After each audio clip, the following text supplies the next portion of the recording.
welcome author David Williamson. Come on up, David. Hey, how are you doing? Yeah, good to be here. Thank you so much for coming. This is great. Yeah, so full disclosure, I've known David, I should say he's known me for my whole life. My whole life. And I grew up with his son. And so, man, he's been an uncle to me pretty much for my whole life. So I'm so thrilled here to interview you on the show. Thank you so much for coming. And we're going to jump right into it. Guys, what the thing we're doing today is David is on the cusp of publishing his book, Happenings, Cookies and Calico. And this is about his grandma. And her name was Dorothy Ferguson. Dorothy Ferguson, that's right. Yeah. That's right. So David, I'm excited just to delve into this and talk a little bit about this book. This is, how many books is this now? This is my seventh book.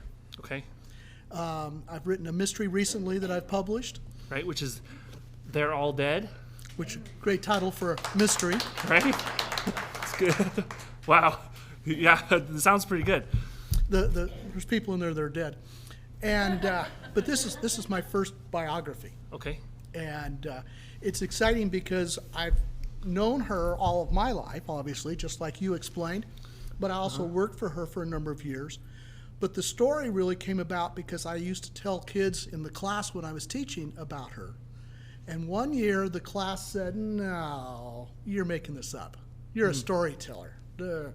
So I found documents and brought in these documents and said, here's the facts, here's the newspaper articles, here's the various pictures and so forth. And so they decided that maybe I was telling the truth. Right. So it's about your grandma, but what is the main heart of the story? Because delving into the biography, I imagine there's what is the heart? The real core is that while she was recovering from a broken ankle and leg, she was upset about all the things she couldn't do, like dance with her husband. Mm-hmm. But also she was upset because she couldn't make cookies for her grandson. That's really important. And she decided that what would really be nice to have is frozen cookie dough in the freezer. And you would just slice it off, put it on a pan, and you'd have cookies when your grandson came. That was the beginning of Dottie's Quickie Cookies, which is the world's first frozen cookies. Now, did you hear that? Yeah. The world's first. The world's first. Frozen cookies, right? So she invented this. She it didn't exist. It's very cookies. common now, right? That's right. That's right. Right. You go to Walmart and you get your frozen cookie dough. But your grandma, we're sitting in the presence. Right? That's right. That's amazing. Yeah. And especially with it being just a housewife from Greeley, Colorado. Mm-hmm. So David, I know that this woman Dorothy obviously is your grandmother, and people could say, oh, he's writing a memoir or a biography about his grandma. But I feel like just reading the back of this cover, Dorothy Ferguson, an unknown grandmother from Greeley, Colorado, invented frozen cookie dough. Overnight, she was selling Dottie's Quickie Cookies in more than 30,000 stores nationwide and had become a nationally known businesswoman and media celebrity. Then, just as quick, she lost everything. Out of the pit of despair and depression, she created a second great career with her Calico Kate's Pantry Shop. And you told me that she actually had a store in, ready for this, Disneyland. That's right. That's right. In Disneyland. So this is not just a book about my grandma. This is like a story about an entrepreneur, about resilience and courage and tenacity. That's right. Yeah. That's right. So David, tell us a little bit about about your grandma. What was she like? She was an interesting woman. She was just bubbling over with ideas. Always had these ideas. And one of the keys to the story is, and the reason that my grandmother and my grandfather are on the cover, is that they were a partnership. They loved to dance together and danced as one. Well, they walked together in life. They worked together. And she simply did what needed to be done. Chubby, 38-year-old women from Greeley, Colorado, don't become salespeople around America. She just did it. Yeah. And so part of it is that she said, whatever needs to be done, just do it. There's no barriers that can't be overcome. And then it's a love story because her husband quit his career, his job, to support her in that quest to make Dottie's Quickie Cookies nationally known. Wow, that's remarkable. So there's a team story. There's here. a team story. Yeah. And it's a team. It's also a love story. That's awesome. That sounds really exciting. So as I said before, I feel like the appeal for this book is broader than your family. Much broader. I think so. Yeah. I think so. And it's one of those stories where you've got to be kidding. She did what? Because there are things that happen throughout the story that are amazing. She had a way with the media that was exciting. She could talk with people, and it was like they were talking one-on-one, but she could do it over the radio.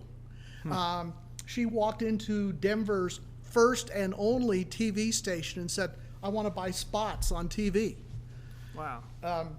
And she said, we signed a contract for 1 month. That's all the money we had, but we didn't tell them that. And with the increase in sales, we bought some more months. But she was really a pioneer in a number of ways and did things that were amazing for a woman from Greeley, Colorado to accomplish. Mm-hmm. So David, so as you delved into this story, was there like a message that came out or that you really like to pull across for the reader? I think the biggest thing for me that my grandmother would say if she was here is that right now is a good time to start. Not later, not when you're older, not when the conditions change. Now's a good time to start. It may take a while, but start now. The second thing that she pushed all the time is believe in yourself. People would say, well, you can't do this, you can't do that. A woman in the 1950s in Greeley, Colorado, there's all kinds of restrictions by convention of what can be done. She just didn't do that because she believed she was good. Wow. Don't hire a salesman. I can sell cookies. And she did. But the other piece that was really important in her life was persistence. At one point, she was the Girl Scout commissioner for the Northern Colorado, and she decided they needed to have a Girl Scout camp in Glen Haven. West of Greeley, they had a prisoner of war camp during World War II, and they were selling the buildings. So she went and bought a building. Well, everyone told her it's impossible to move a building from Greeley to Glen Haven, up near Estes Park, up dirt roads and through the canyon. Wow. It's impossible, can't be done. But she just pushed on until she'd find some men that would work the project with her. And the building is in Glen Haven today. Wow. It was possible. Wow. It was possible. That's pretty great. Wow. This sounds like a really good book. We're talking about happenings. Calico and Cookies, your grandmother. Cookies and Calico. Cookies and Calico. Cookies and Calico. So this is you were saying this is going to be published like first week of December. First week in December. It should be available on Amazon starting the first right. week in December. So if you look up Amazon, just type in David Williamson and then Happenings, Cookies, and Calico. You should be able to find it. Yes. And that sounds like a really, really good book, David. Yeah. Super.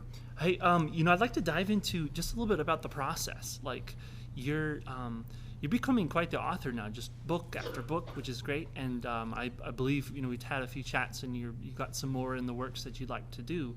What's your approach to writing a book? How do you get started?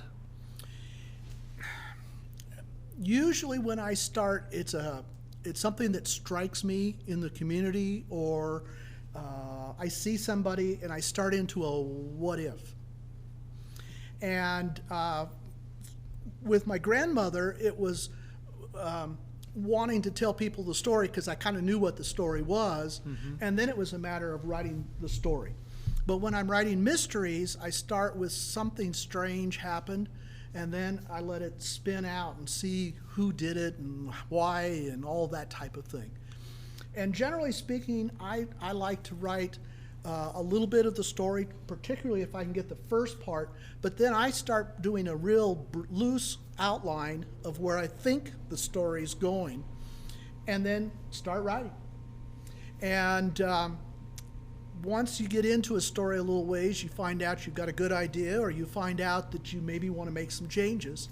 And one of the things for me is to keep myself free to make changes. So you're not just like dead set, like this has to be the way. Yeah, it has to follow this pattern. No, there's a better way. And so if I don't like that, I cut it, I put it in a file over here and keep it, because I may need it later, and then go on. And having that freedom to just be me and do what I do seems to work really well. Yeah, so David, for those who have known you, and I've known you as a great storyteller. Like, you always have a story to tell. Sometimes I've heard it 5 times or 6 times or 10 times, but it's always like, I want to hear this again because David's going to tell it, So you're a great storyteller. Everybody knows you that way. But I imagine that the process of writing a book has even maybe pushed you to a new level of storytelling. Maybe is there anything you could share about, like, has it pushed you? When you start say, I have to actually put it in a book. How does it push you to the next level? It has in a number of ways. When you're telling a story, just if I'm telling you a story, my inflection, my arms, my hands, part of the story, those are all there. When I'm telling someone that knows nothing about the story, when I'm putting it on paper, there's the details that have to go into it. And the big thing for me is the balance. There's all kinds of things that are called backstory, where I have to explain to you what happened for the last 50 years. That's not what people want. They want the story. And so to come up with a balance where you can explain what people need to know, but yet keep on the story is a fun challenge. Awesome. So David, I want to get to, while I got you here, we got to talk about your other book too. Okay. So David is delving into the murder mystery genre, okay? And here's his latest murder mystery called They're All Dead. And one of the reasons why I'm really excited about this book and just about it is that it takes place in Longmont. That's right. And there's different locations. So if you're a Longmont native or you live here, you're going to find different locations that you'd be like, oh, I know where that is. And so it's grounded in real life, and it's about a grandfather and his grandson. Correct. And is there anything you'd like to share about this? Well, the basic idea is that the grandfather has come back to live with his grandson in Longmont. And the grandson comes home from school, the same school the grandfather went to 40 years ago. And for one of the few times, he has some interesting stories to tell. The police chief had been their guest speaker, and he's talking about old cold cases. And they're having a great time. Grandfather and grandson just having a good time. When he starts into the third case, Grandpa just goes ballistic and says, "Don't you ever talk about that story again," and slams the door and walks off. The grandfather knew the people involved in that old cold case and had run from the police 40 years ago. So because he's told his grandson, you have to do the right thing, on Monday they go down to the police station to talk to the police. They get involved in the cold case, and before they're done, the cold case has become a hot case. Bodies start showing up, and the only source of information the police have is Grandpa's memory of the people that might be involved. Wow. That sounds good. I want to read real quick one of the reviews. A great read. Okay. A mind-twisting, family-friendly crime drama if you are tired of gratuitous sex and violent scenes inserted into stories just to bolster weak plot writing. Pick up this book. Mr. Williamson is a grand storyteller who kept me engaged in guessing. Can't wait for his next one. Isn't that sweet? Yeah. I love that review because it really points to the parts of the story that I think are important. You don't have to have all that other stuff if you have a good story. And I think people can really enjoy this. It's one that I wrote specifically so you could read it every night just before you go to sleep. Or this is your in the car book. Or you can sit down and read it straight through. And if your kids pick it up, they can enjoy it as well. That's awesome. I mean, I usually don't think of murder mysteries as family friendly, but so I guess we'll go off of your word and off of the review here on Amazon. Review, yeah. So that's They're All Dead. David, is there anything that you haven't said that? Well, I probably shouldn't ask you that question. Is there anything you'd like to close out the interview with? Well, I'm excited because the sequel is just about finished. There'll be a new book called Dose of Lemonade, happens at a lemonade stand in Longmont. Wow. But also that I really enjoy the writing process. It's exciting to be creative. Mm-hmm. And there's a spark in everyone of creativity. And often we push it to a side or we water it so it doesn't flare up. But when we let that spark go, there's something special about it. We can do special things. And it's a wonderful feeling to read through a section and go, that's well written. Yeah, absolutely. That's well done. And that excitement carries over then and carries you through those days when you're editing page after page because of that excitement. Awesome. Well, thank you so much, David. Thank you for having me. Thanks for coming on the show. It's been great. great. I wish you the best with your books. Thank you. All right, let's hear it for David.